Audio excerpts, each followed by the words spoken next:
Right, రాష్ట్రం అంతా కూడా బట్టి విక్రమార్క ప్రెస్ మీట్ మీద ఒక చర్చనీయాంశంగా మారింది. అదే విషయాన్ని నిన్న మన మాజీ మంత్రి హరీష్ రావు కూడా ప్రెస్ మీట్ పెట్టి దానికి కౌంటర్ ఇవ్వడం జరిగింది. ఆయన అనేక విషయాలు అందులో కొంచెం క్లుప్తంగా ఎక్స్ప్లెయిన్ చేసినటువంటి పరిస్థితి కనిపించింది. మనతో పాటు సుమిత్రానంద్ ఉన్నారు, మాట్లాడే ప్రయత్నం చేద్దాం. నమస్తే. నమస్తే. అయితే బట్టి విక్రమార్క గారు ప్రెస్ మీట్ పెట్టిర్రు.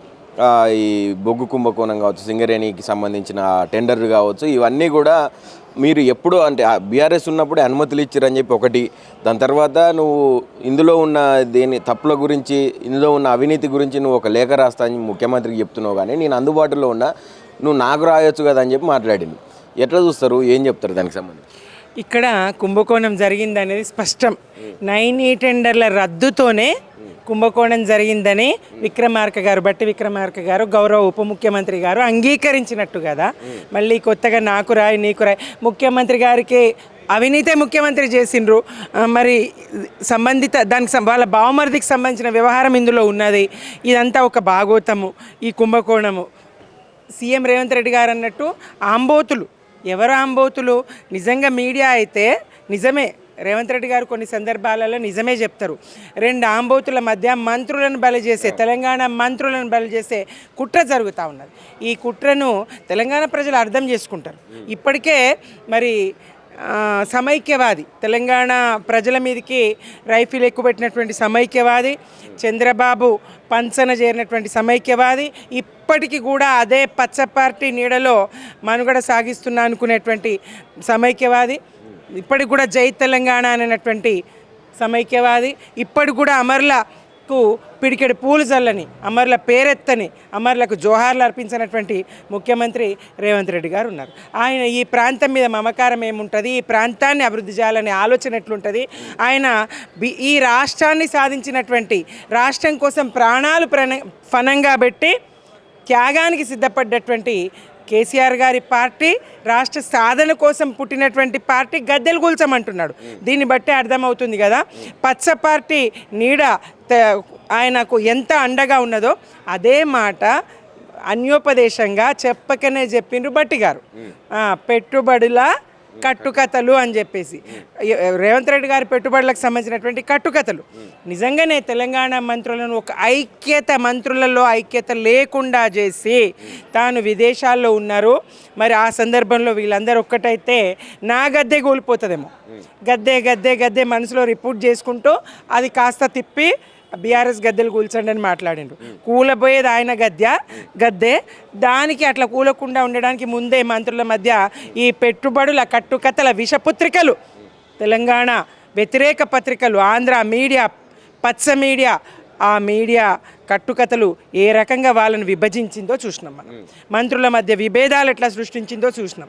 మీడియా అండబెట్టుకొని ఆయన ఎట్లా వెలగాలనుకుంటున్నాడో చూస్తున్నాం. తెలంగాణ ప్రజలు అన్నీ గమనిస్తున్నారు.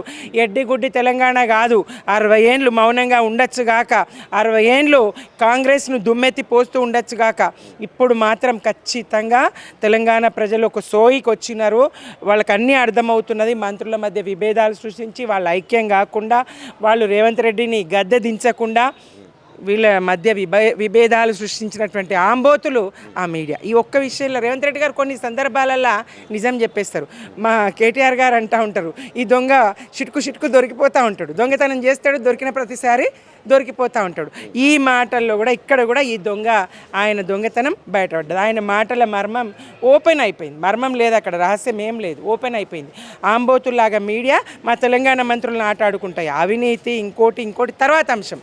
నువ్వు చేసిన నీవంతా పాడితే, నీ వెనుక నడిస్తే వాళ్ళకి మరకలే అంటుతాయి.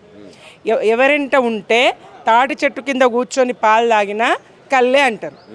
అవినీతి పరుడైనటువంటి పెట్టుబడిదారుల విషపుత్రుడు, ఆ విషపుత్రుడు మరి పేమెంట్ కోటాలు వచ్చినటువంటి రేవంత్ రెడ్డి గారు వారికి ఇట్లనే కనిపిస్తుంది. మరి వారి పక్కన ఉంటే వీళ్ళందరికీ కూడా మురికి మసి అంటింది. 9E బొగ్గు గన్ల మసి మంత్రులకు కూడా, బట్టి గారికి కూడా అంటింది. పాపం దులుపరించుకోవడానికి తనది 40 సంవత్సరాల రాజకీయ జీవితం అని ఉత్తుతగా నీ దాకా రాలేదని. ఎక్కడనయ్యా మిమ్మల్ని దొక్కుకుంటా ఆయన మీదికి వెళ్ళిపోయింది కదా. మీకు దక్కాల్సిన గద్దె రేవంత్ రెడ్డి గారికి దక్కింది కదా. ఆయనకు పెట్టుబడి పెట్టేవాళ్ళు ఉన్నారు, ఆయనకు ముడుపులు ఇచ్చేవాళ్ళు ఉన్నారు. తెలంగాణేతరులు, తెలంగాణ ద్రోహులు, సీమాంధ్ర పెట్టుబడిదారులు సీమాంధ్ర రాజకీయాలు ఆయనకు పెట్టుబడి పెట్టి మరి పేమెంట్ కోటాలో ఇక్కడ ముఖ్యమంత్రిని చేసింది. మీరందరు పాపం నిమిత్త మాత్రులు, మీకు ఆ బురద మీ మీద పడ్డది. మీరు ఇచ్చిన హామీలు తెలంగాణ బిడ్డలని మీ మాటలు నమ్మిండ్రు.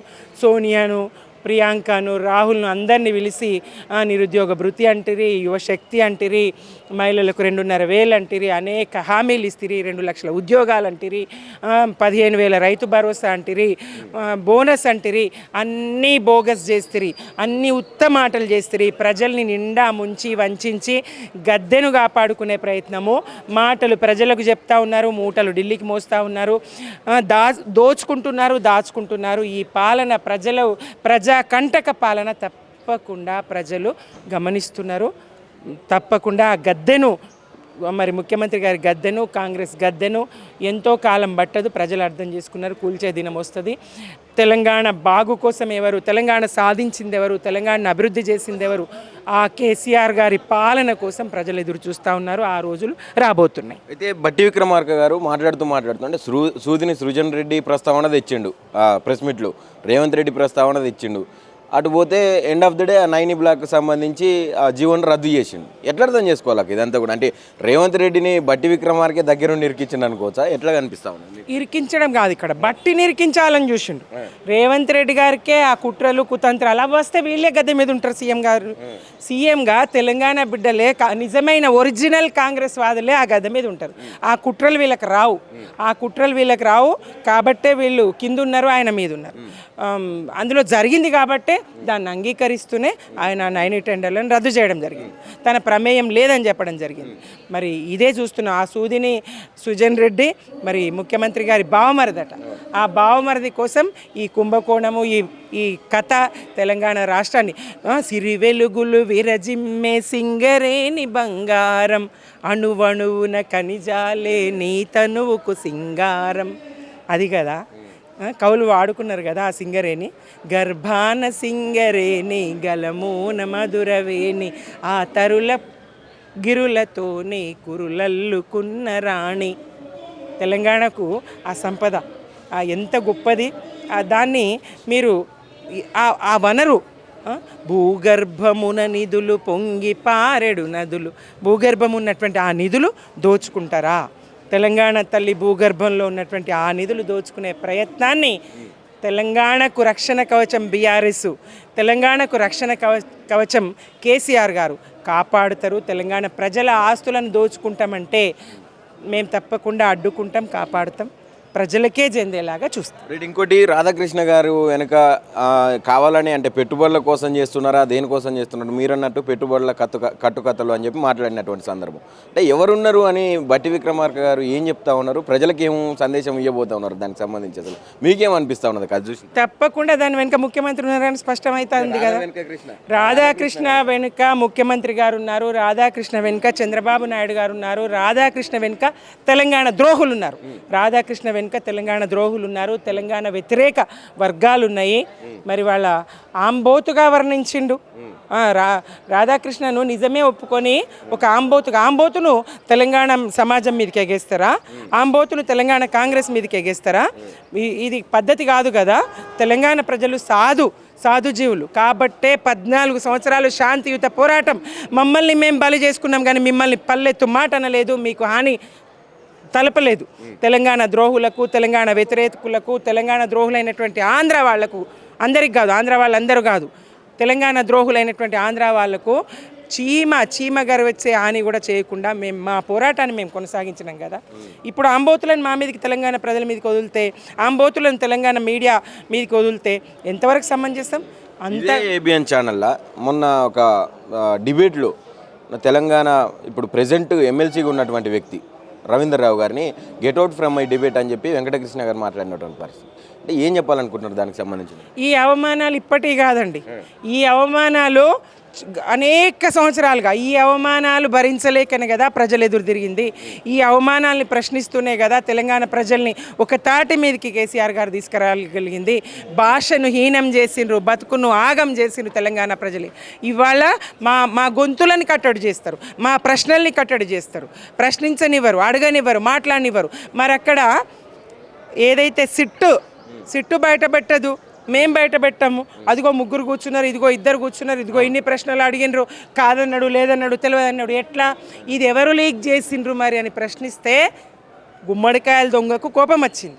ఈ లీకులు ఎట్లా ఉంటాయి, ఈ రాతలు ఎట్లా రాస్తారు, ఈ ప్రదర్శనలు ఎట్లా, ఇవి ఎట్లా చూపిస్తారు టీవీలో, ఎవడు వాడు అని అంటే ఆ గుమ్మడికాయల దొంగకు కదిలిపోయింది ఆక్రోశం. నిజం అంగీకరించే ఇది లేక గెట్అవుట్ మై ఎక్కడ మేము మీ దగ్గర ఉన్నామా, మీరు మా దగ్గర ఉన్నారా, మీరు తెలంగాణలో ఉన్నారా, మేము ఆంధ్రాలో ఉన్నామా, ఆంధ్ర పేరు చెప్పుకొని ఇంకా కూడా కొనసాగిస్తూ చాలా మార్చుకున్నాయి.